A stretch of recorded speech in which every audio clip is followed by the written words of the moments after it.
मगहर से सतलोक गए कबीरा, जाका पाया नहीं शरीरा। सर्व सृष्टि रचनहार कबीर परमेश्वर जी के 507वें निर्वाण दिवस के उपलक्ष्य में दिनांक 6 से 8 फरवरी 2025 को नेपाल सहित भारत के 11 सतलोक आश्रमों में 3 दिवसीय महासमागम का आयोजन किया जा रहा है। इस शुभ अवसर पर दहेज मुक्त विवाह, रक्तदान शिविर, नेत्र व दंत जांच चिकित्सा, आध्यात्मिक प्रदर्शनी, विशाल सत्संग और विशाल भंडारे का आयोजन किया गया है। आप सभी को इस अद्वितीय कार्यक्रम में सादर आमंत्रित किया जाता है। आपसे विनम्र आग्रह है कि अपने परिवार सहित इस कार्यक्रम में पधार कर इस आयोजन की शोभा बढ़ाए और जगत गुरु तत्वदर्शी संत रामपाल जी महाराज जी के सानिध्य में होने वाले इस विशाल सत्संग व अमृतमय भंडारे का आनंद प्राप्त करें। इस भव्य कार्यक्रम का आयोजन सभी सतलोक आश्रमों में किया जाएगा। इस कार्यक्रम का सीधा प्रसारण सतलोक आश्रम श्री धनाना धाम, तहसील गोहाना, जिला सोनीपत, हरियाणा, भारत से आप 8 फरवरी 2025 को सुबह 7:30 से द टीवी NRI चैनल पर संत रामपाल जी महाराज लाइव यूट्यूब चैनल और जगत गुरु संत रामपाल जी महाराज फेसबुक पेज पर भी देख सकते हैं।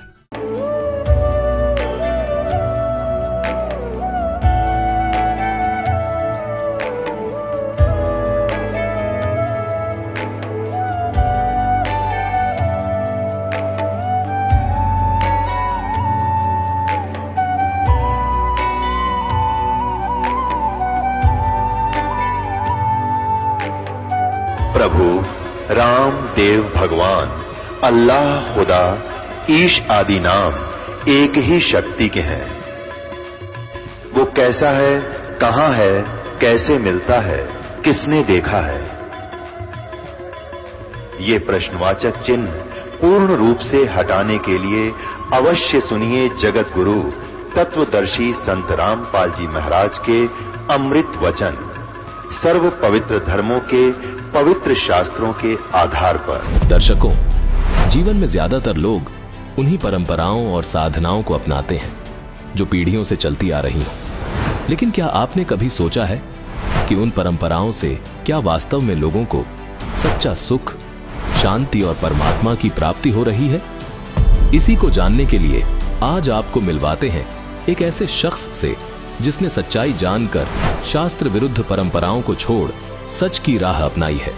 ये हैं महेंद्रगढ़, हरियाणा के अमृतलाल कौशिक जी, जो सदा से ही धार्मिक प्रवृत्ति के व्यक्ति रहे हैं। ब्राह्मण परिवार में होने के नाते ये अपने कुल में प्रचलित साधनाओं का पालन करते आ रहे थे, पर दुख की बात यह थी कि उनका पालन करने के बावजूद इनके जीवन में शांति और सुख की कमी थी। लेकिन कहते हैं ना, जब परमात्मा की विशेष मेहर से भाग्य का दरवाजा खुलता है तो जीवन बदल जाता है। अमृतलाल जी के जीवन में भी एक ऐसा ही मोड़ आया जब वे टीवी देखते देखते तत्वदर्शी संत रामपाल जी महाराज के सत्संग कार्यक्रम तक पहुंच गए। संत जी के अद्वितीय आध्यात्मिक विचारों को सुनकर इनके अंदर ज्ञान और गहराई से समझने की इच्छा जागृत हुई, जिसके बाद अमृतलाल जी ने संत जी द्वारा लिखित पुस्तक ज्ञान गंगा पढ़ी और नाम दीक्षा ग्रहण की। इनके द्वारा प्राप्त सत्य भक्ति करने से इन्हें सच्ची सुख शांति मिली, जिसे सुनकर आप भी हैरान हो जाएंगे। तो चलिए सुनते हैं अमृतलाल जी के आध्यात्मिक सफर की कहानी, इनकी अपनी जुबानी। नमस्कार सर। नमस्कार जी। सर क्या नाम है आपका? अमृतलाल कौशिक नाम है जी मेरा। अमृतलाल जी आप कहाँ से आए हैं? मेरा गांव खैरानी है, अटेली मंडी के पास, और मेरा डिस्ट्रिक्ट महेंद्रगढ़ है। अमृत जी, संत रामपाल जी महाराज से कब जुड़े आप? मैं 8 अगस्त 2014 को परम संत सतगुरु रामपाल जी महाराज से जुड़ा। सर संत रामपाल जी महाराज से जुड़ने से पहले क्या आप कोई भक्ति साधना भी करते थे? जी, हम जैसे मैं ब्राह्मण कुल से पैदा हूँ, जन्म मेरा ब्राह्मण कुल में है, तो हम पितरों की मावस वगैरह निकालना, जिंदा देवी भैरों, और मैं 2 बार कावड़ भी लेके आया हूँ, और इन्हीं ब्रह्मा विष्णु की भक्ति करते थे। मैं हम पितरों की शाला सरबाला जी, बाबा खाटू श्याम जी, हर जगह जाते थे मेलों में, और इन्हीं देवी देवताओं की भक्ति करते थे। तो फिर आप संत रामपाल जी महाराज की शरण में कैसे आए? इन देवी देवताओं की भक्ति करते करते हमें कोई खास लाभ तो हो नहीं रहा था। बार बार घर में कभी कोई बीमार कभी कोई बीमार, मानसिक परेशानियों से जूझ रहा था। मेरे पिताजी बहुत समय से बीमार चल रहे थे, उनकी वजह से मुझे अपनी नौकरी छोड़ के भी घर रहना पड़ा। वो गांव के सरपंच थे तो उनको मेंटली प्रॉब्लम हो गई थी, उसकी वजह से मैं अपनी नौकरी छोड़ के और गांव में रहने लगा। पिताजी की जगह सरपंची का कार्यभार करने लगा।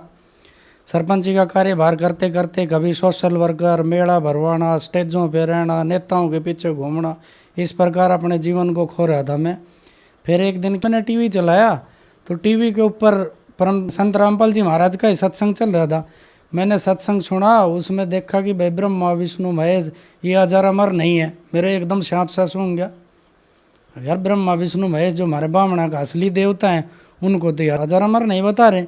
और हमने तो अपने पूर्वजों से सुना था कि ब्रह्मा विष्णु महेश के ऊपर कोई देवता ही नहीं है, कोई भगवान ही नहीं है। हम तो खुद अपने आप को जगत गुरु कहते थे ब्राह्मण, अब हमसे बड़ा कोई जगत गुरु है ही नहीं। तो सत्संग सुनने के बाद मेरे को शौक सा लगा। लगने के बाद में मैंने उस पर नीचे नंबर देखे, उस पर लिखा हुआ था जी भाई फ्री में बुक आती है। तो मैंने ज्ञान गंगा बुक मंगवा ली जी। गर्मी का टाइम था, खेत में रहता हूँ जी, किसान परिवार में जन्म है, खेती बाड़ी का काम करता हूँ। दोपहर के अंदर गर्मी के अंदर मैंने अपनी वो बुक पढ़नी शुरू करी। बुक एक बार पढ़ी जी, 2 बार पढ़ी, 3 बार पढ़ने के बाद में मैं तो हिसाब वक्ता बन गया जी। जो कोई आवे मैं वो ज्ञान सब न सुनाऊँ। तो लोगों ने भी इंटरेस्ट आने लग गया जी। उसके बाद में मेरे को खुद अपने अंदर से ही प्रेरणा हुई कि क्यों ना इस संत के दर्शन करे जाएं। तो एक दिन जी मैं नारनौल कोर्ट में आया हुआ था। कोर्ट में मैंने देखा कि एक जो कोर्ट में खोखे होते हैं जिनके अंदर अर्जन मेष वगैरह बैठते हैं, इसमें संत रामपाल जी महाराज की बड़ी सी तस्वीर लगी हुई थी। मैंने सोचा भाई ये भी उसका कोई न कोई नुमाइंदा है। उसके पास गया और हमने बातचीत करी। तो मैंने उनसे नू पूछ लीजिए आप किस जाति से बिलोंग करते हो। वो बोला जी मैं तो चमार जाति का हूँ। और वो संस्कृत में मुझे गीता के श्लोक सुनाने लगा। मैंने सोचा गीता तो भाई ब्राह्मणों का ग्रंथ है, हम पढ़ते थे, मुझे जिन ग्रंथों के बारे में ज्ञान नहीं, और ये छोटी जाति का आदमी ग्रंथों के बारे में बता रहा है। तो मैंने कहा जी आप ये फोटो कैसे लगा रखी है। बोले ये हमारे संत हैं, परम संत सतगुरु रामपाल जी महाराज हैं और इनका आश्रम बरवाड़े में है और हम इनसे जुड़े हुए हैं जी। तो मगा जी हमने भी ले चल सको जो। बोले जी आज ही चलो। मगर नेक की पूछ चलो आज शाम को ही। तो शाम को चले तो हम महेंद्रगढ़ रेलवे स्टेशन पर शाम को सारे मिल ले और वहाँ से चले गए। तो मैं राज दरबार खाता था, तो मैं अपने ट्रेन में 5-4 राज दरबार घाल ली जेब में और ट्रेन में बैठ लिए, चले गए। सुबह गए, हमने बगैर कुछ सोचे समझे वहाँ नियम पढ़ाए। सतलोक आश्रम बरवाड़ा में परम संत सतगुरु रामपाल जी महाराज से मैंने नाम ले लिया, मैं उनका शिष्य बन गया। सर संत रामपाल जी महाराज से नाम दीक्षा लेने के बाद क्या आपको कुछ लाभ भी प्राप्त हुए? मेरे को मेन लाभ तो ये हुआ कि हम ब्राह्मण होते हुए भी गलत रास्ते की ओर जा रहे थे और गलत भक्ति कर रहे थे। अब हमें शास्त्रों का ज्ञान होना चाहिए था, वो था नहीं। संत रामपाल जी महाराज ने उन शास्त्रों का हमें अध्ययन करवाया। संत रामपाल जी महाराज ऐसे टीचर हैं जो इतने पेचीदा शास्त्रों का सारा निचोड़ निकाल कर हमको समझा दिया। संत रामपाल जी महाराज की दया से मेन सबसे बड़ा लाभ है कि हमारा मोक्ष होगा। बाकी और छोटे मोटे लाभ तो घर में होते ही रहते हैं। परम संत सतगुरु रामपाल जी महाराज से मैंने नाम ले लिया, मैं उनका शिष्य बन गया। घर आने के बाद में मेरे परिवार के लोगों ने मेरा विरोध शुरू कर दिया। मैंने घर में आते हुए मावस बंद करवा दी, देवताओं के जाना आना बंद करवा दिया, सब कुछ करा दिया। मेरी माँ ने कही भाई तेरा तो विनाश होगा, तो तुम्हारा पितर भी छुटवा दिया, देवता भी छुटवा दिया। मैंने कही भाई अगर मैं गलत रास्ते पे जा रहा हूँ तो पितर अपने ही हैं, आके मुझे बताएंगे अगर भाई तू गलत रास्ते पे। तो पहले क्या करते थे, हमारे कोई भैंस भूस दूध दाद नहीं देती थी तो पितरों का पैसा उवार के उनके ऊपर से और रख देते, भाई पितरों का प्रसाद बांट दियो। और मैंने नाम लेने के बाद में जी भैंसों का मेन बिजनेस था मेरा। नाम लेने के बाद में जो ना दूध देने वाली भैंस थी वो भी हमारा दूध देने लग गई जी आगे, कोई दिक्कत नहीं। संत रामपाल जी महाराज का नाम लेने के बाद में थोड़ा भाई भाइयों ने विरोध किया, लेकिन अब धीरे धीरे चल के वो सब मानने लग गए। मेरे 2 छोटे छोटे बच्चे हैं, मैंने उनको भी नाम दिला दिया, मेरी पत्नी को भी नाम दिला दिया। घर में खूब बरकत हो रही है जी, सब कहें कि मौज से। छोटे छोटे बच्चे हैं मेरे, उन्होंने भी नाम ले लिया, वो भी परमात्मा की भक्ति करते हैं। और मुझे विश्वास है कि वो अपने जीवन में कभी अगर इस मार्ग से डगमग नहीं हुए तो कभी किसी भी कुरीति की तरफ नहीं जाएंगे। और हम अपना जीवन बड़ी ठाठ से गुजर बसर कर रहे हैं और मालिक की भक्ति कर रहे हैं। खेती में पहले क्या था, जो अनाज 40 मन किले के गेहूँ होते थे, वो मेरे 70 80 मन होने लग गए।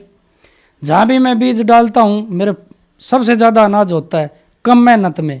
मैं एक एक किले के अंदर 1.5 लाख रुपए की कमाई करता हूँ, बाड़ी बोता हूँ। अब की बार मेरे साथ एक घटना हुई कि मेरी बाड़ी के अंदर निमाटोड की बीमारी आ गई।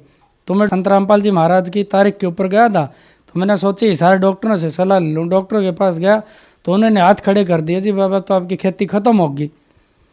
तो मेरी पत्नी कहने लगी जब आप मालिक की शरण में आए तो मालिक के अरदास करो, वो सब कुछ कर सकते हैं।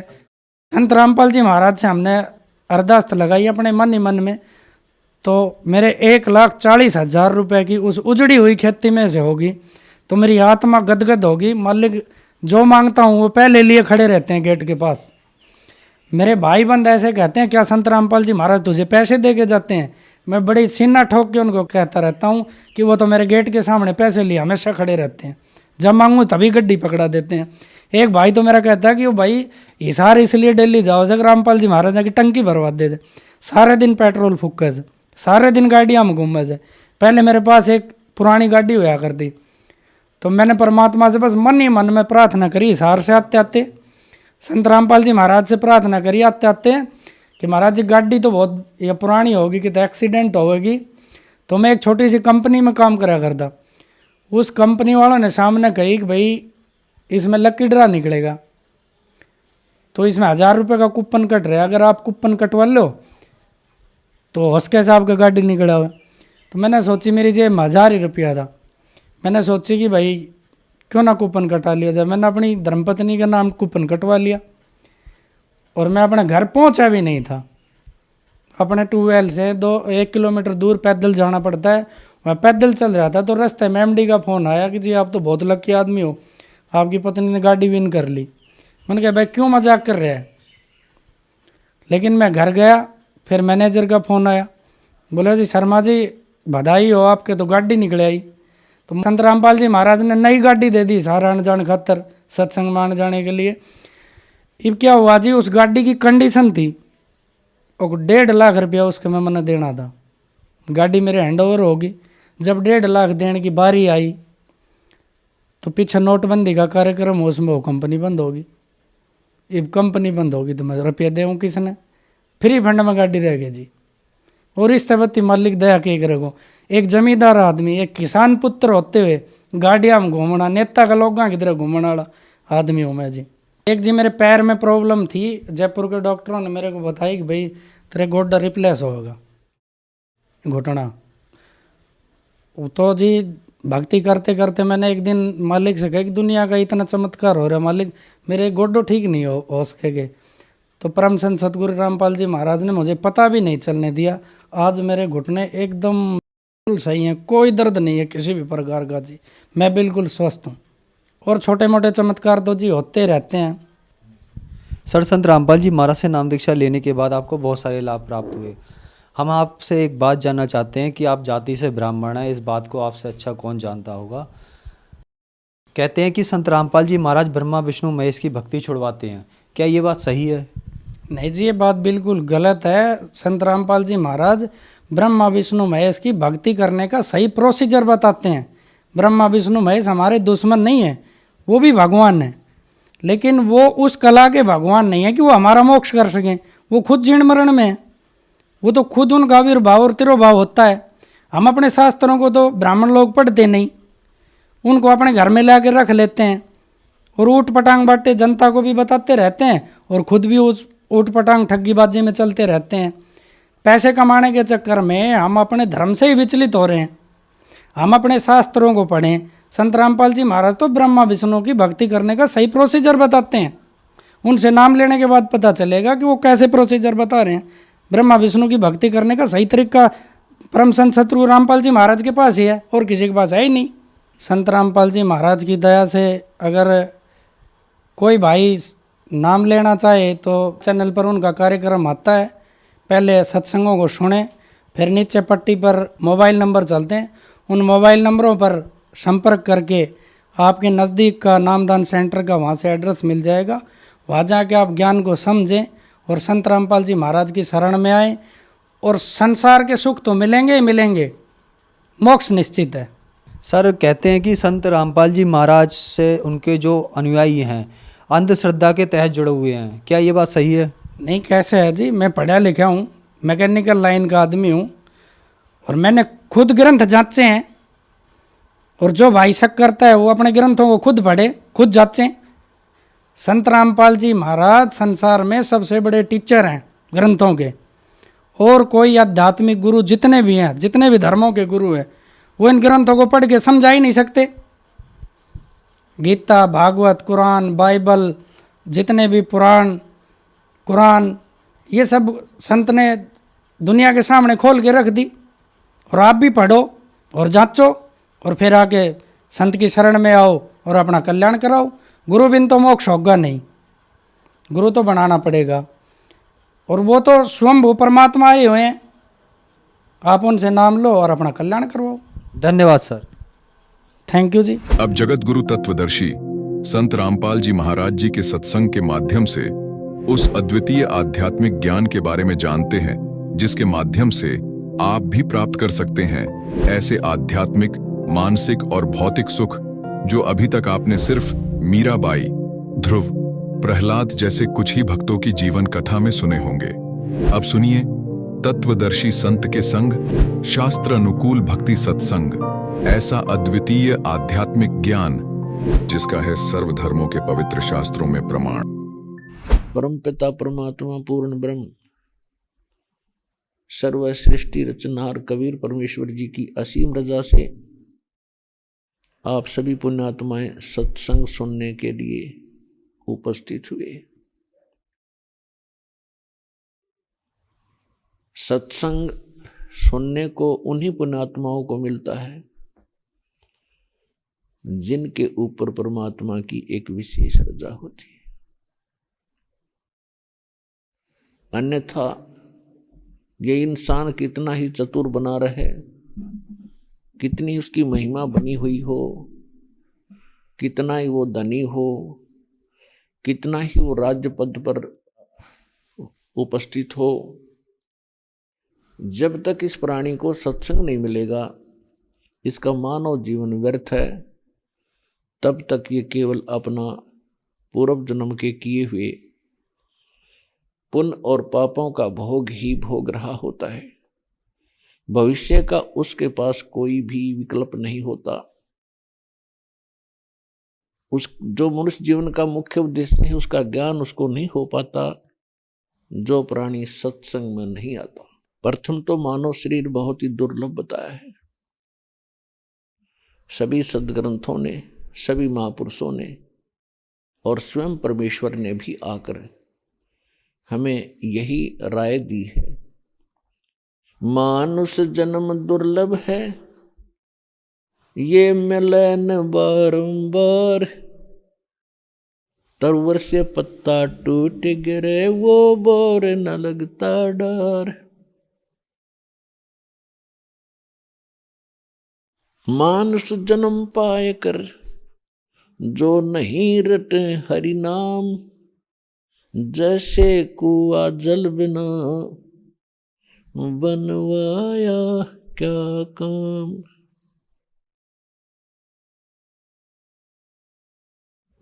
बिन उपदेश अचंभ है, ये क्यों जीवत हैं प्राण, भक्ति बिना कहाँ ठोर है, ये नर नाही पाषाण। अगम निगम को खोज ले, बुद्धि विवेक विचार, उदय अस्त का राज मिले, तो बिन नाम बेगार। पृथ्वीपति चकवे गए, जिनके चक्र चलंत, ये रावण श्रीखे कौन गिणे, ऐसे गए अनंत। सर्व सोने की लंका थी, वो रावण से रणधीरम, एक पलक में राज बिराजी, जम के पड़े जंजीरम। परमपिता परमात्मा अपने बच्चों को इस काल के जाल से निकालने के लिए, यथार्थ ज्ञान बताने के लिए वो स्वयं ही यहाँ आते हैं। और जब परमात्मा आते हैं तब तक हम इन काल के दूतों द्वारा अज्ञान के अंदर इतने ओतप्रोत कर दिए जाते हैं कि हम उस ज्ञान को सुनना भी पसंद नहीं करते। आज से 600 वर्ष पहले परमात्मा इस कलयुग में स्वयं आए थे, सन 1398 में, और सन 1518 तक 120 वर्ष कबीर परमेश्वर जी एक जुलाहे की भूमिका करके और साथ में ये तत्व ज्ञान प्रचार किया करते थे। उस समय परमात्मा हमें यही ज्ञान दिया करते थे कि तुम यहाँ के वासी नहीं हो। और वो परमात्मा जिन महापुरुषों को मिले हैं उनको भी यही ज्ञान दिया, उनको अपने से परिचित कराया। उनमें से कौन कौन वो महापुरुष हैं कलयुग के अंदर जो दास के नॉलेज में है, तो उन महापुरुषों को परिचित कराया अपने से। तो वो महापुरुष कौन कौन हैं? आदरणीय धर्मदास साहिब जी, आदरणीय मलुकदास साहिब जी, आदरणीय नानक देव साहिब जी, आदरणीय दादू साहिब जी, आदरणीय गरीबदास साहिब जी, गांव छुड़ानी, जिला झज्जर, हरियाणा वाले, आदरणीय गीसा दास साहिब जी, गांव खेकड़ा, जिला बागपत, उत्तर प्रदेश वाले, आदरणीय स्वामी रामानंद जी, काशी वाले। इन महापुरुषों को परमात्मा मिले और उन महापुरुषों ने भी परमात्मा से प्राप्त ज्ञान को हमारे को बताने की चेष्टा की, लेकिन हम नहीं समझ सके इसका कारण क्या था। जब परमात्मा आकर स्वयं 120 वर्ष तक हमें यही ज्ञान देते रहे, गली गली में जाकर, गांव गांव में प्रकट होकर, एक समय हजारों जगह प्रकट हो जाते थे भगवान, और वहां जाकर अपने बच्चों को ज्ञान सुनाते समझाते थे। अब परमात्मा के अंदर इतनी पावर है, हमारे बहुत से काम तो उनके दर्शन मात्र से ही सिद्ध होने लग जाते हैं। कुछ ऐसे उनकी वाणी मुख कमल से निकलती है, उससे हमारे बहुत से पाप नरम हो जाते हैं, कम हो जाते हैं, न्यून हो जाते हैं। और परमात्मा इसी उद्देश्य से यहाँ भटकते रहते हैं कि कभी तो इनको अकल आवेगी, कभी तो मुझे पहचानेंगे। अब तो इन्होंने काल की माया की भांग पी रखी है। ये भांग उतरेगी जब इनके समझ में आवेगी कि हम कहाँ पड़े हैं, हम क्या कर रहे हैं, हमने करना क्या चाहिए था। जैसे एक शराबी शराब पी के बाहर पड़ा था, गंद में, कुर्डियों पे, कूड़ा करकट में, उसको उठाने की चेष्टा करते हैं, धूप के अंदर पड़ा था, पसीना आया हुआ, रेत लिपटा हुआ, उसको उठाने की चेष्टा करते हैं कि उठ ले भैया, यहाँ मत लेट, बहुत बुरा स्थान पर पड़ा है तू। तो वो कहता है छेड़ा मत, मौज हो रही है। तो वो दशा आज आपकी और हमारी है। हम अपने घर को छोड़कर यहाँ करोड़ियों पा के गिर गए और यहाँ काल की भांग पी के हम इसमें मस्त हो गए, अब मौज हो रही है। यह मौज नाम की चीज नहीं, आपका भूल और ये नशा है। कबीर ये माया अटपटी, सब गट आण अड़ी, किस किस को समझाऊं या कुए भांग पड़ी। तो परमात्मा इस भांग को उतारने के लिए आया करते थे।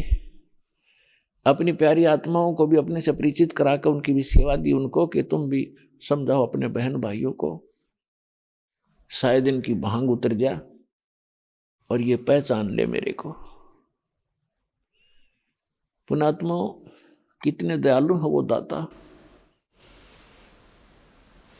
स्थान स्थान पर प्रकट होकर 600 वर्ष पहले हजारों, एक दिन में हजारों प्लेस स्थानों पर प्रकट होकर ज्ञान दिया करते थे, परमात्मा के दर्शन से हैं। कुछ पाप ऐसे हैं जो परमात्मा की इस वाणी के पाठ पठन और श्रवण से ही हमारे समाप्त होते हैं। कुछ पाप ऐसे हैं जो नाम के सिमरन से ही कटा करते हैं। कुछ पाप ऐसे हैं जो प्रणाम करने से भी खत्म होते हैं। तो इस प्रकार हम युगों युगों से बहुत ज्यादा रोगग्रस्त हो गए हैं। हर प्रकार के पाप हमारे अंतःकरण में समाये हुए हैं।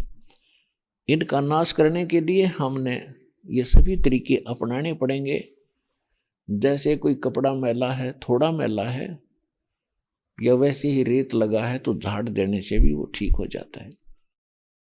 थोड़ी बहुत मिट्टी लगी है तो पानी से धो दो, साफ हो जाता है। कुछ अधिक मैला हो गया है तो साबुन प्रयोग करना पड़ेगा, तभी वो उज्जवल होगा। और भी कहीं दाग लगा है तो उसको ड्राई क्लीन ही करानी पड़ेगी। तो इस प्रकार इस सारे प्रोसेस को अपना कर तभी हम उस कपड़े को उज्जवल कर पाते हैं। ठीक इसी प्रकार हमारे अंतःकरण में युगों युगों के ये पाप जमा हो गए, अंतःकरण मलिन हो गया। इसकी सफाई के लिए हमने ये सभी तरीके अपनाने पड़ेंगे। कौन कौन से? 500 यज्ञ करनी पड़ेंगी।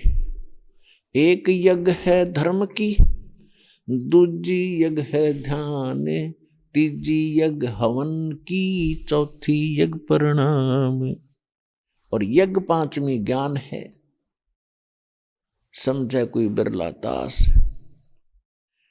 ज्ञान यज्ञ है ये सत्संग स्वाध्याय जो हम किया करते थे पहले। कोई गीता जी का पाठ करता था, कोई जप जी का पाठ करते हैं, कोई वेदों के कुछ मंत्र लेकर उनको नित्य पठन पाठन करते हैं। और ये ज्ञान यज्ञ है। और मुसलमान भाई जो 5 वक्त की नमाज करते हैं, ये भी ज्ञान यज्ञ है। और साथ में वो सजदा करते हैं, ये भी प्रणाम है। तो वो केवल 2 ही यज्ञों का फल प्राप्त करते हैं, लाभ प्राप्त करते हैं। और हमारे यहाँ अपने जैसे सिख धर्म के अंदर है, भंडारा करते हैं, गुरु ग्रंथ साहिब जी को प्रणाम करते हैं, और जप जी साहिब का पाठ करते हैं या गुरु ग्रंथ साहिब का पाठ करते हैं। ये 3 यज्ञों का लाभ उठाते हैं। और जो मंत्र जाप करते हैं, वो मंत्र जब तक हम सही मंत्र नहीं हमें मिलेगा तो अन्य मंत्रों के जाप करने का वो लाभ नहीं होता। और अपने यहाँ जो हिंदू धर्म के अंदर हमारा कोई निश्चित अभी तक कोई ठिकाना नहीं था कि हनुमान जी का मंदिर दिखा, वहां माथा टेक दिया, प्रणाम कर दिए। प्रणाम भी ठिकाना हो, यानी उस इष्ट को हो जो कुछ करण जोगा हो, तब उस प्रणाम यज्ञ का फल होता है। तो यहाँ पर जो वेदों के ज्ञाता थे, वेद पढ़ा करते थे, इन्होंने कुछ एक ने, जैसे हमारे घर घर में प्रत्येक का पहले एक जोत जला करती देसी घी की, वो हवन यज्ञ था। और अपना पाठ करते थे गीता जी का, तो वो ज्ञान यज्ञ था। यदि हम कोई अन्य पढ़ते थे, हनुमान चालीसा, गणेश जी की आरती या अन्य, तो वो ज्ञान यज्ञ नहीं था। तो ज्ञान यज्ञ वही होता है जो यथार्थ धर्म ग्रंथों से हम उसका अध्ययन करते हैं, स्वाध्याय करते हैं। तो यहां हमने 500 यज्ञ मिलती है। एक यज्ञ है धर्म की, जैसे आप देख रहे हो भंडारा चलता है भगवान का, सदा व्रत दिन रात चल रहा है। और दूसरी यज्ञ हवन की, एक यज्ञ है धर्म की, दूसरी यज्ञ है ध्यान, यानी हम परमात्मा का चिंतन जो करते हैं उसकी याद बनी रहती है, वो हमारा ध्यान यज्ञ है। और तीसरी यज्ञ हवन की, यहाँ आप देखते हो ज्योति यज्ञ जलाई जाती हैं। एक समागम में यहाँ पर लगभग अब के 8 क्विंटल घी का हवन होगा 800 किलो। तो ये हवन यज्ञ है। पुण्यात्माओं, अभी तक हम भक्ति कर जरूर रहे थे पर रीस करा करते, भक्ति नहीं थी। परमात्मा कहते हैं जिन हर जैसा सुमरिया ताको तैसा लाभ, ओसा प्यास न भाग ही जब तक दसै न आब। जिन हर जैसा सुमरिया, जिन्होंने जैसी भक्ति या सेवा सिमरन यज्ञ धर्म किए उनको उतना ही लाभ मिला। यज्ञ जैसे ओस के चाटने से प्यास नहीं बुझ सकती, जीभ गीली हो सकती है बस। और जब लग दसैनी आब, जब लग गट गट 2-3 गिलास पानी नहीं पी लेगा प्यासा व्यक्ति, ओस चाटने से प्यास नहीं बुझे। अभी तक हम ओस चाट रहे थे और सतलोकाश्रम बरवाला जिला हिसार हरियाणा में आपको अब वो गिलास के गिलास पीने को मिल रहे हैं। आप इतनी भक्ति और धर्म कर रहे हो, अब आत्मा की युगों युगों की प्यास बुझेगी। आप भक्ति धन से परिपूर्ण हो जाओगे, आपके बच्चे सुखी होंगे, आपका शरीर स्वस्थ होगा, आपके हर प्रकार के संकट जो आपके ऊपर आने हैं वो नहीं आने देगा भगवान, उनको टालेगा। इसलिए भगवान की खोज करते हैं हम। अब जैसे, लेकिन वो करेगा किसके लिए? परमात्मा उनके लिए करेगा जो समर्पित होंगे और एक कबीर परमात्मा के अतिरिक्त आपके स्वप्न में भी किसी अन्य देवी देवता के बारे में ये इच्छा व्यक्त ना हो कि ये मुझे लाभ दे, मैं इससे कुछ मांगूं, तब आपको ये लाभ मिलेगा। आप मंत्र करते हो इन्हीं देवताओं के, ये इनकी पूजा साधना नहीं, इनसे कोई डिमांड नहीं करनी, नहीं तो आपकी भक्ति हीन होनी शुरू हो जाएगी, क्योंकि आप पहले से इनके कर्जवान हो। और ये साधना मजदूरी करके जो प्रथम मंत्र आपको दिया, इनकी आप ऋण चुकाते रहो, इनसे कुछ मत मांगो। आप मांगो अपने समर्थ दाता से, कबीर भगवान से, और आपको वो अपने कोटे से देता रहेगा और उधर से आपका कर्ज उतरता रहेगा। तो उसको पति भर्ता कहते हैं, जो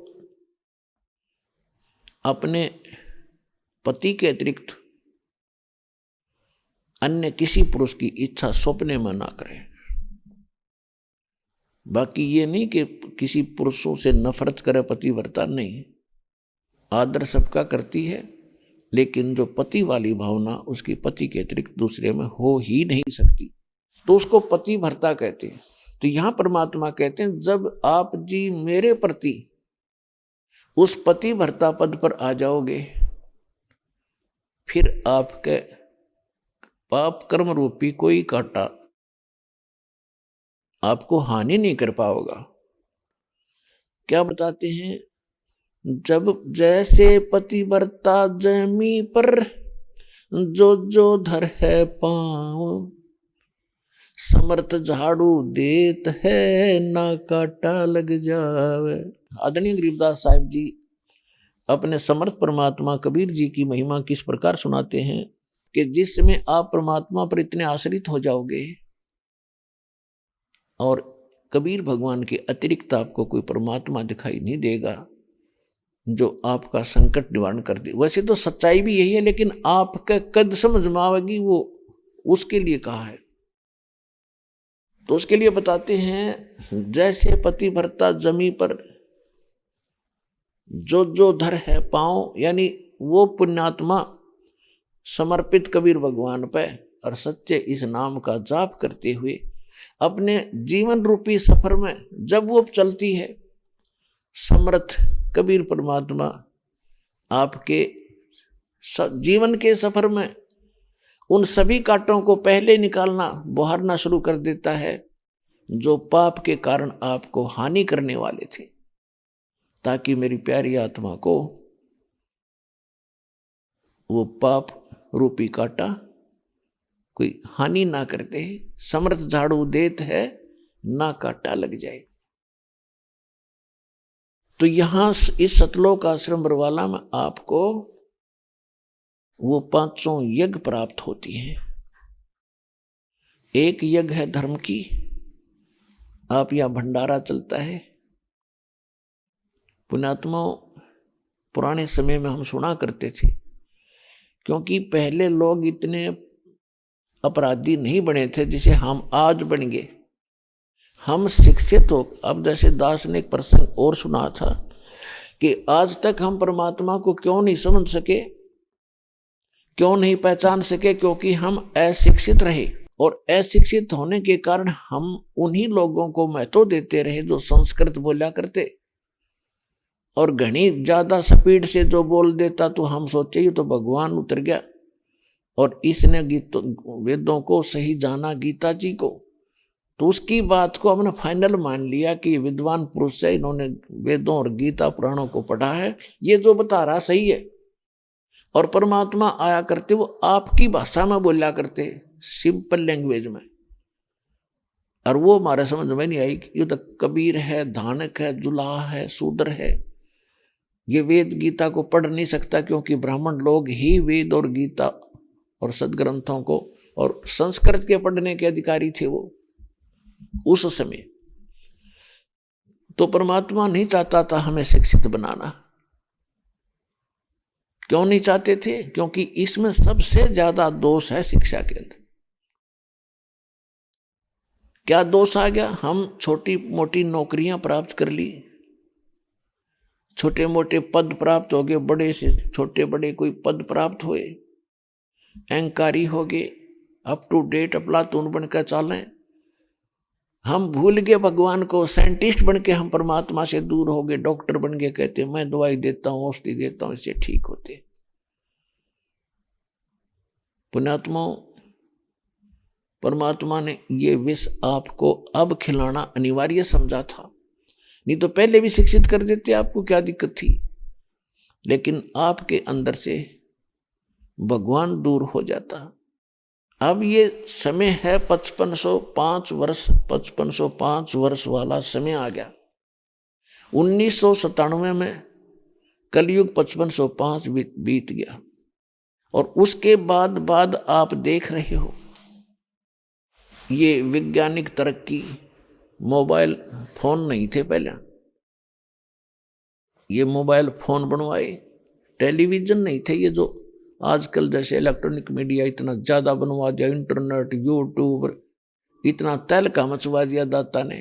पहले तो इसमें बकवाद भर रखी है इस यूट्यूब और इन वेबसाइटों पर। अब इसके अंदर परमात्मा का ज्ञान भरा जाओगा। घर बैठे बच्चे उसको पढ़ेंगे, सुनेंगे, समझेंगे, और पहचान कर भगवान को भागे आएंगे। यदि पहले परमात्मा शिक्षित कर भी देता, तो परमात्मा का जो वचन था कि 5505 वर्ष जब बीतेगा तब मैं अपने ज्ञान को ओपन करूंगा, तब तक मैंने सारा मंत्र सही भी और ये छुपा रखे हैं, क्योंकि तब तक हम घने दुखी नहीं हुए थे। सतयुग त्रेता द्वापर में ये जीव दुखी नहीं होता, और जब तक ये दुखी नहीं होता भगवान नहीं चाहता। फॉर्मेलिटी तो आत्मा शुरू से ही करती आ रही है, क्योंकि ये भगवान की अंश है और परमात्मा के बिना यह रह नहीं सकती। उसके लिए काल ने बहुत बड़ा जुगाड़ जोड़ रखा है। इसके लिए नरे ठग संत बैठा दिए, जगह जगह पर पता नहीं कितने प्रकार के ये और धाम बनवा दिए। इसने भक्तिकरण की इच्छा होती है तो वहां धक्के खाती रहे, और कर्म खूब बिगड़वा दिए। सारा दिन एक रोटी के लिए ना जाने कितने झूठ बोल कर, कितने पाप करके ये जीव विश्राम लेता है, और पुण्य कोई बन नहीं पाता, क्योंकि शास्त्र अनुकूल साधना बिना हमारा धर्म नहीं उभर सकता, हमारा पुण्य नहीं हो सकता, हमारे शुभ संस्कार बन नहीं सकते, वो हमें मिली नहीं। तो जिस कारण से ये अभी तक हम भगवान को नहीं समझ सके, और परमात्मा ने उस समय आकर भी हमें अशिक्षित रखकर और हमारी ही भाषा में हमें समझाने की चेष्टा की कि ताकि ये मुझे पहचान ले। लेकिन हम उनको भगवान नहीं मान पाए, क्यों? लेकिन सुख घने होने से, सुख तो परमात्मा जहां भी जाते थे और कोई भी अर्ज करता था, महाराज मैं तो घना दुखी हूं, बेटा दया करेंगे परमात्मा, खुद मालिक थे वो, और अपने बच्चों का दुख वो कैसे देख सकता? तो उनको उनके केवल वाणी सुनने से, आशीर्वाद से लाभ देकर उनको कुछ भक्ति युक्त कर दिया ताकि ये इस जीवन में ठीक से पार कर लें।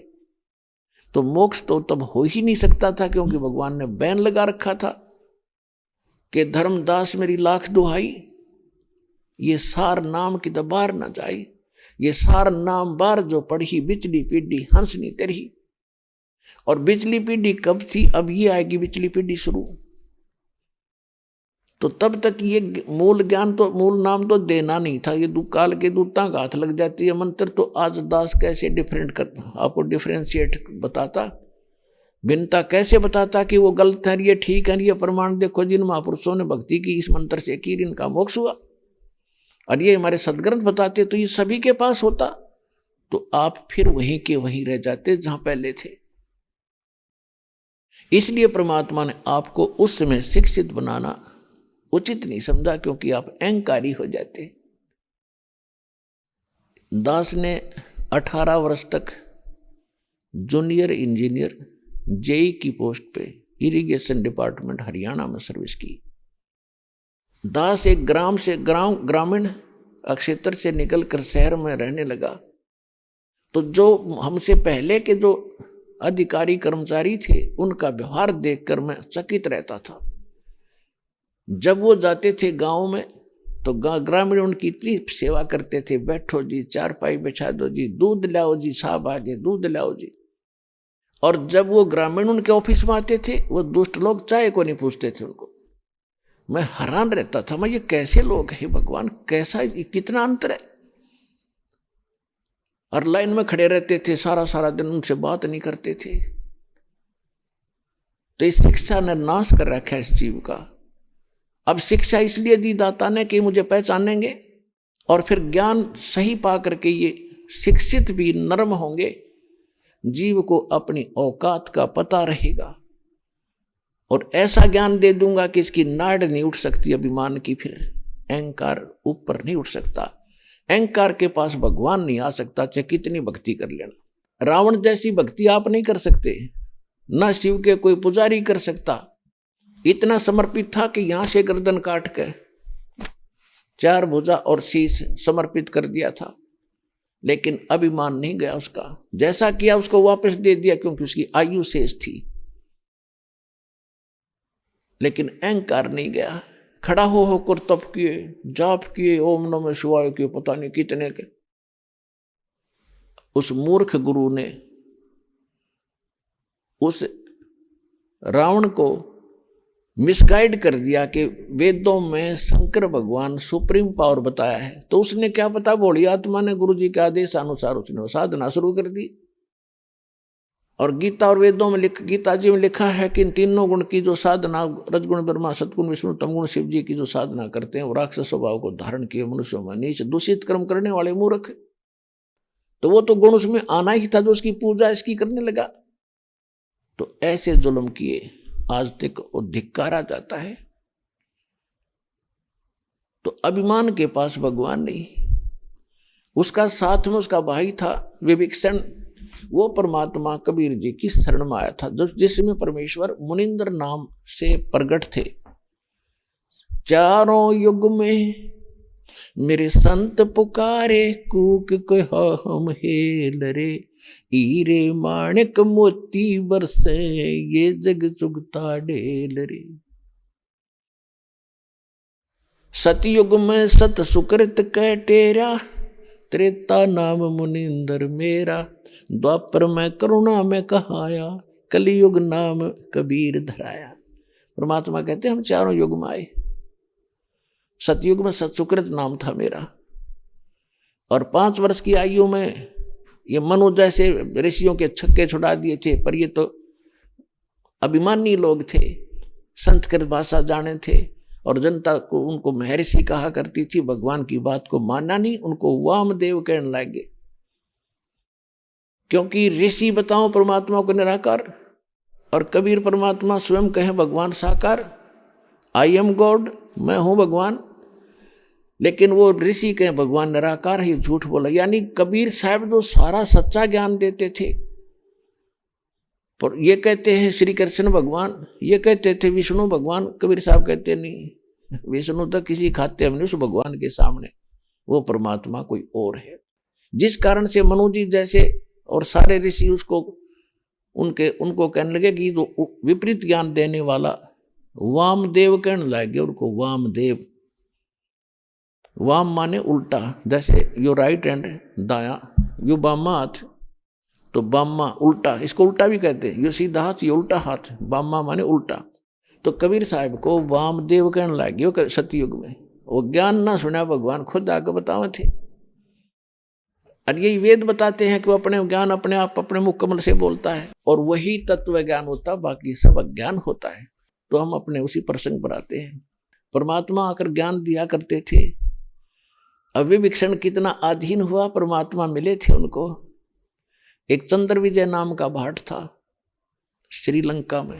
अभी आपने सुने संत रामपाल जी महाराज के मंगल प्रवचन। आइए अब सुनते हैं संत रामपाल जी महाराज से नाम दीक्षा लेकर सतभक्ति करके अद्भुत लाभ प्राप्त करने वाले अनुयायी के विचार। नमस्कार दर्शकों। दुख, दर्द और अदृश्य शक्तियों की चुनौतियां एक व्यक्ति को भीतर से बिल्कुल खोखला कर देती हैं। लेकिन जब इंसान को सही मार्ग मिल जाए और पूर्ण परमेश्वर के आश्रय अपना सर्वस्व सौंप दे, तो ऐसे लाभ प्राप्त होते हैं जिनकी वर्तमान में कल्पना करना भी असंभव है। ऐसे ही लाभ प्राप्त हुए हैं सोनीपत हरियाणा की रहने वाली कमला जी को। इनकी जिंदगी में दुखों का पहाड़ टूट पड़ा था। किसी ओझा तांत्रिक ने कहा था कि आपका सब कुछ नष्ट हो जाएगा। इस भय से घबराई हुई कमला जी ने रो रो कर भगवान को पुकारा और अंत में परमात्मा ने इनकी सुनी भी। पूर्ण परमेश्वर स्वरूप तत्वदर्शी संत रामपाल जी महाराज जी की शरण ग्रहण करने के बाद इन्हें ऐसे अविश्वसनीय लाभ हुए हैं जो हम पहले सिर्फ कथाओं में सुना करते थे। कहते हैं ना, राम भरोसे जो रहे वो पर्वत पर लहराए। ऐसा ही एक चमत्कार इन्होंने भी बताया कि जब कमला जी भगवान के भरोसे सब कुछ छोड़कर सत्संग में गईं, तो पीछे से परमात्मा ने इनके सारे गेहूं स्वयं साफ कर दिए। साथ ही अदृश्य शक्तियों का साया इनके घर से दूर हुआ और बेटे को जीवन दान मिला। अब आप स्वयं सुनिए कमला जी के जीवन परिवर्तन की सच्चाई, उनकी आप बताई। नमस्कार जी। नमस्कार जी। क्या नाम है जी आपका? मेरा कमला नाम है। कहाँ से आए हैं बहन जी आप? सोनीपत शास्त्री कॉलोनी। बहन जी, संत रामपाल जी महाराज से नाम दीक्षा आपने कब ली? संत रामपाल जी महाराज से दीक्षा मैंने 2003 में ली। संत रामपाल जी महाराज से नाम दीक्षा लेने से पहले आप क्या भक्ति साधनाएं करती थी? ये जो 3 लोक की भक्ति है, ये सभी करती थी। व्रत, तीर्थ और पितृ पूजा और शिवजी पूजा, ये सब करती थी। जितनी भी 3 लोक में आती हैं, बहुत भक्ति करी, बहुत। और दुख भी बहुत दिए इन्होंने, बहुत दुख दिए। तो फिर आप संत रामपाल जी महाराज की शरण में कैसे आई? संत रामपाल जी महाराज की शरण में ऐसे आई, एक मेरी लड़की और जटवाड़े में गप्पू भगत जी हैं, वे संत रामपाल जी महाराज से नाम उपदेश ले रहे थे। तो मेरी लड़की और उसकी लड़की कॉलेज में पढ़ती थी, तो मेरी लड़की उसके साथ जाती थी। तो उसने बताया कि हम गुरु बना रहे हैं, तो उसने मेरे को बताया। उस लड़की ने अपनी मम्मी से बताया, एक राधा की मम्मी ऐसे ऐसे पूछ रही थी, और मेरी लड़की ने सारी बात पूछ के ना मेरे से बताया, एक मम्मी वे गुरु बना रहे हैं और उनके पापा गुजर रहे हैं, एक्सीडेंट में गुजरे थे। तो मेरे को एक सियाने ने बताया था कि आपका तो सब कुछ ख़त्म हो जाएगा, एक के बाद एक ख़त्म होगा। तो हमारे इसके पापा जी का DT रोड पर एक्सीडेंट हो गया और वे ख़त्म हो गए 13 दिन में, बोले भी नहीं। तो मैं तो घूम रही थी, कहीं परमात्मा मिल जाए, रो रही थी। भाई परमात्मा तो है ही नहीं, परमात्मा होते तो मेरी सुधि लेते, मेरी प्रार्थना सुनते। मैं रोती थी और मैं कहती थी, भगवान आप कहाँ हो, मैं तो बहुत दुखी हूँ, परमात्मा आओ मेरा दुख सुनो। तो परमात्मा ने मेरी सुनी। तो मेरी बेटी ने बताया, माँ वे गुरु बना रहे हैं, आपने जाना ज़रूरी है। तो मैं उसके पास गई, फिर उसने बहुत बात बताई गुरुजियाँ की, वैसे बता रही थी। तो मेरे हृदय में ऐसा हो गया, एक एक बात सच्चाई लिखी जा रही है। और मैं चलती आना, मैं बोली जोत लग रही थी, मैं बोली मुकाबे मैं जोत के आगे दंडवत प्रणाम कर लूँ। बोली हाँ बे कर ले, ये तो सबके भगवान है। तो मैंने दंडवत प्रणाम करी। तो मैं बोली मका हे भगवान, हे गुरु महाराज, मैं आपके योग्य हूँ तो मेरे को भी बुलाना। तो भगवान ने मेरी प्रार्थना सुनी और मैं सत्संग सुन के आई गई। संत रामपाल जी महाराज दर्शन देने लग रहे। तो मैं लाइन में लग गई। तो मैं गुरुजी के पास गई, संत रामपाल जी महाराज के पास गई। तो मैं देखते हैं ठाडू रोने लग गई। परमात्मा बोले वे क्यों रोई सिर पर हाथ धर के। मैं कहा गुरुजी मैं तो बहुत दुखी हूँ। गुरुजी बोले बे अब आगे दुखी नहीं होगी, तू फार्म भरते नाम ले ले। मैंने अपना फार्म भरवा दिया, नाम ले लिया, नाम लेके घर आ गई। बहन जी, आपने बताया जैसे कि आप संत रामपाल जी महाराज के दर्शन करने गए और संत रामपाल जी महाराज ने आपसे कहा कि आज के बाद आप दुखी नहीं होगी। तो क्या संत रामपाल जी महाराज से नाम दीक्षा लेने के बाद आपके दुख दूर हुए? बहुत दुख दूर हुए। एक तो शुरू में तो हुआ कि मेरे कलेजे में मतलब तेजाब सी बनती थी लीवर में, बहुत डॉक्टरों के पास घूम ली और कोई आराम नहीं हुआ। दवाई खाती इतना आराम रहता, फिर ऐसे ही हो जाता। और वो है ना, नाम लेते एक साथ एकदम तो छूमंतर हो गया, दर्द नहीं रहा मेरा कोई भी, आराम तो रोटी खाती खूब, सब कुछ ठीक हो गया। और फिर 1 महीने के बाद रणबीर भगत के यहाँ पाठ 5 दिन के खुले पाठ हुए थे। तो यहाँ सत्संग सुनने आई। तब है ना गुरुजी घर घर सत्संग किया करते थे और 5 दिन के खुले पाठ थे। यहाँ परमात्मा आए और हमें पता लग गया। तो पहले दिन तो सत्संग सुन गई, दूसरे दिन बेटा बोला, बड़ा बेटा नाम नहीं ले रहा। वो बोला अब तू रोज सत्संगों में घूमिए, घर का काम मत करिए। मैं बोली भाई के काम अटक गया, मेरे को काम बता, तेरा काम करके जब जाऊंगी। वो बोला गेहूँ संवारने हैं, गेहूँ बोने हैं, उनमें जो गणे थे। मैं बोली बेटा चाहिए दिवे के चांदने में संवारूँ, मैं तेरे गेहूँ संवारूँगी और मेरे को सत्संग से मने मत करा, मैं सत्संग सुन कर आऊँगी। और मैं सत्संग में आ गई। सत्संग में आ गई तो सत्संग सुना, 5 दिन का सत्संग सुन के बेटी बोली दोनों अक माँ गेहूँ संवारने हैं भाई, फिर तेरी गला लड़ाई करेगा और तेरे से अकेली से नहीं संवरेंगे, हमारे 2 दिन की छुट्टी है, हम तेरे गेहूँ संवरवा दे। मैं ठीक है बेटी। पल्ली पे 7 दड़ी गेहूँ काट के घेर रखे थे ठेके में। तो मगा बेटी लागो तुम इतना मैं आ रही हूँ। तो वे देखने लगी तो जो उनमें गेहूँ में एक भी जो नहीं पाई, सब परमात्मा ने साफ कर दिए। मेरे मालिक संत रामपाल जी महाराज ने वे सारे जो चुक दिए। परमात्मा ऐसे दुख दूर करते हैं अपनी आत्मा के, जो परमात्मा की शरण में रहते हैं और अपने नियम निभा के भक्ति करते हैं।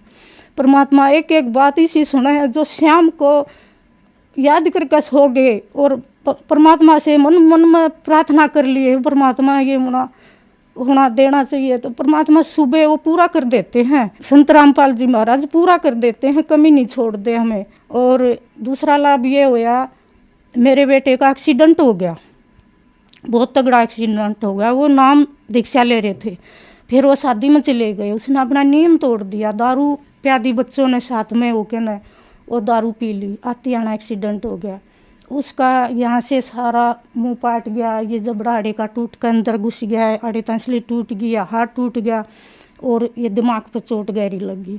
बेटा कोमा में चला गया। तो 3 दिन का एक्सीडेंट था। मैं संत रामपाल जी महाराज के पास पहुँची, करो था वो तो मैंने प्रार्थना करी, मैं रोऊँ। गुरुजी बोले बेबे क्यों रोवा है? मैं कहा गुरुजी बेटे न तगड़ा एक्सीडेंट कर लिया। बोले बेटी गलती कर रहा है, गलती में चोट खा रहा है, अब कुएं में डाक मारेंगे तो मर रहेंगे। मैं कहा हाँ गुरुजी गलती तो है ही, गलती तो कर रहा है। तो गुरुजी बोले बेटी रो मत ना, तेरा बेटा दाऊँ ठीक होगा, आवेगा, टाइम लगेगा। मेरे विश्वास हो गया भाई गुरु के वचन झूठे नहीं होते। संत रामपाल जी ने बोला अब तेरा बेटा दाऊँ ठीक होगा, आवेगा। और तो मेरे मन में विश्वास हो गया, हाँ संत रामपाल जी ने बोल दिया तो बेटा ठीक ही होगा, आवेगा। सब रोते बोले पैसे लग गए इतने, बेटा ठीक नहीं हो। मेरा बेटा 1.25 महीना कोमा में रहा और मेरा ये विश्वास रहा कि परमात्मा ठीक करेंगे एक दिन, ऐसा तो हो ही नहीं सकता, मेरा बेटा ठीक हो जाएगा। डॉक्टर ने यही बताया था अगर भाई थारे अच्छे दिन होंगे तो बच जाएगा, नहीं तो हम तो कुछ नहीं कर सकते, हमने तो जो कुछ करना था वो कर लिया, ये हमारे बस की बात नहीं। सब घर परिवार के कहते नहीं इसका बेटा ठीक नहीं होगा, बेटा तो ठीक नहीं होगा, एक दिन जाएगा एक दिन जाएगा। और मैं कहती नहीं बेटा ठीक होके आएगा, मेरे गुरुजी ने संत रामपाल जी महाराज ने बोल रखा है अगर बेटा ठीक होकर आएगा तो आएगा। तो मेरा बेटा एक दिन ठीक हो गया, 6 महीने में कोमा में रहा, फिर बेटा ठीक होएगा। परमात्मा ने उसको हटके जन्म दिया। तो बेटा वहाँ से अस्पताल से आए पीछे, मैं एक दिन लेके गई गुरुजी के पास, संत रामपाल जी महाराज के पास। तो मैंने बताया गुरुजी ये है वो बेटा एक्सीडेंट में चोट खाई थी। गुरुजी बोले बेटी काल के मुँह में तो खोस के ले आया हूँ तेरे बेटे ने, इसका जीवन दान नहीं था तो परमात्मा ने मेरे बेटे को जीवन दान दिया। और परमात्मा तो ऐसे लाभ देते हैं। एक दिन भक्तनी का फोन आया, बोली बेतड़ का पणवासी है, सत्संग में जाएंगे, चलेगी?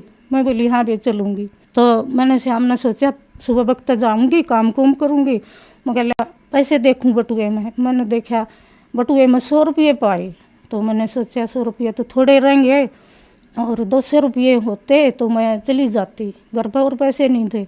तो मैंने सोची पड़ोसना के जाएगी, नहीं कहेंगी सत्संग में जा है और पैसे मांग के जा है। मैंने किसी पर नहीं मांगे, मैं सो गई मनसा मार के। सुबह उठ के मैंने ताला खोला, तो ताला खोल के और दीवार में आड़ी थी, उस आड़ी में ताला धरने लग गई, तो उस आड़ी में 200 रुपये धरे पाए मैंने। तो परमात्मा ऐसे देते हैं अपने भगत को, दुखी नहीं होने देते। तो एक दिन मेरी जेठ की लड़कियाँ की शादी थी, तो उनने सफेदी करी थी। तो वो बोली आके शादी होगी, आपके घर में भी मेहमान बैठेंगे, तुम भी सफेदी कर लो। मैं बोली वे हम तो ना करते। बोली कुछ तो बच रही है गोली गड़ाई और कुछ और मंगा ले, सफेदी करवा ले। मैं बोली ना भैया हम नहीं करते। वह पीछे पड़ी रही, नहीं बोली ये करवा लेना है। मैं चल कोई बात नहीं। तो पैसे तो थे नहीं, ये तो माँ बेटी बतला रहे थे। बोली माँ मेरा एडमिशन भी भरना है, बिजली का बिल देना है, ऐसे है वैसे, हम मतलब बैठ के बतला रहे थे। तो बेटी बोली अगर माँ 30,000 रुपये हों जब जाके काम चल हमारा। मैं कहा हाँ बेटी, मैं कहा खर्चा तो गणाए है। तो परमात्मा ने ऐसी दया करी, वो जो सफेदी करने लग गए तो कमरा खाली कर दिया, सामान बाहर बेड पर रख दिया। और दिन में सफेदी करके शाम ने बेटी बोली आके लिया माँ ये सामान रख दूँ मैं भी इसमें, और ये कमरा सूख गया। मैं कहा ठीक है बेटी रख दे। तो बेटी ने सारा सामान रख दिया। तो बेड के ऊपर एक थैली रह गई, उस थैली में 31,000 रुपये परमात्मा ने ऐसे दिए। तो संत रामपाल जी महाराज ने हमारी पुकार गैल सुन ली। तो बेटी बोली माँ मेरे को पैसे पाए। मैं कहा बेटी पैसे कहाँ से आए? माँ ये सारा सामान उठा लिया और ये थैली बेड पर पाई है। माँ बेटी ये कहाँ से आए? परमात्मा ने तो बहुत दया करी। आगे कल से हमने नहीं बता रहे थे कि भाई 30,000 रुपये हों जब काम चल रहा है। परमात्मा ने 31,000 रुपये बेटी ने गिने। परमात्मा ने बंदी छोड़ सतगुरु रामपाल जी महाराज ने 31,000 रुपये दे दिए। तो परमात्मा बहुत लाभ दिए, बहुत लाभ दिए। और तो छोटे मोटे तो होते ही रहते हैं। और फिर जो बड़ा बेटा है उसकी शादी नहीं हो रही थी, वो नाम नहीं ले रहा। तो मैंने एक दिन परमात्मा से वैसे ही जो तक प्रार्थना करी, ये परमात्मा ये नाम भी नहीं ले रहा, इसकी शादी भी नहीं हो रही, और ऐसा है कि ये ब्याह आ जाए, एक बहू आ जा तो मैंने भी सुख हो जा। तो परमात्मा ने 10 दिन भीतर ऐसा सूत बैठाया कि परमात्मा ने 10 दिन भीतर मेरा बेटा विवाह दिया। और ऐसी शरीफ बहू आई है, बहुत शरीफ है, मेरा कहना मानती है और ऐसे लाभ करते हैं बंदी छोड़ सतगुरु रामपाल जी महाराज। नाम लेने से पहले एक सियाने से पूछा मैंने कि भाई हमारे घर में बहुत नुकसान हो रही है। तो वो सियाने ने बताया कि भाई थारे घर में जिंद है और ऐसा उपरा है कि एक के बाद एक ख़त्म हो जाएगा। हमारे इसके पापा तो चले गए थे और न बोले एक के बाद एक ख़त्म हो जाएगा। मैंने सोचा ये तो भाई गलत बात होगी, सब ख़त्म हो जाएंगे तो क्या रहेगा।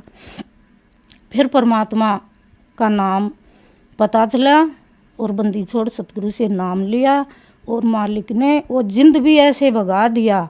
और बेटे का एक्सीडेंट होया, एक बेटे से जीवन दान दिया और एक बेटे का एक्सीडेंट होया, उसको भी परमात्मा ने ऐसे बचाया। 5 जने बैठे थे गाड़ी में और गाड़ी ने 2 पथले खाए और किसी के भी चोट नहीं लगी, किसी को भी। वो तो नाम भी नहीं ले रहा था। परमात्मा ऐसे सुख देते हो हमको। सतगुरु रामपाल जी महाराज की शरण में नहीं जाते तो हम तो खत्म हो जाते, कदे के खत्म हो लेते। परमात्मा की दया से सारा सब कुछ चल रहा है। बहन जी, संत रामपाल जी महाराज से कैसे जुड़ सकते हैं? संत रामपाल जी महाराज से टीवी में चैनलों पे और पीली पट्टी आती है, उस पर सारा पता दे रखा है और फोन नंबर भी है। और जो ये गीता तेरा ज्ञान अमृत और ज्ञान गंगा, उसमें सारा पता है। और उसमें देखो, पढ़ो और समझो और नाम दीक्षा लो और अपना उद्धार कराओ। धन्यवाद जी। सच्चा है।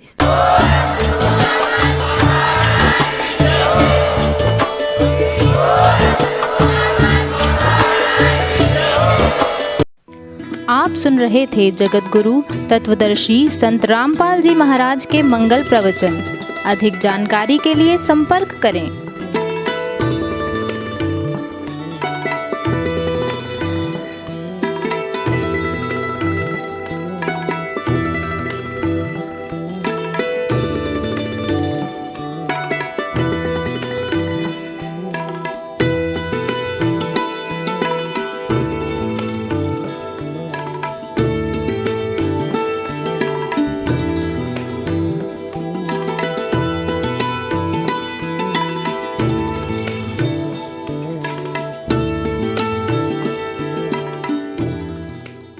मगहर से सतलोक गए कबीरा, जाका पाया नहीं शरीरा।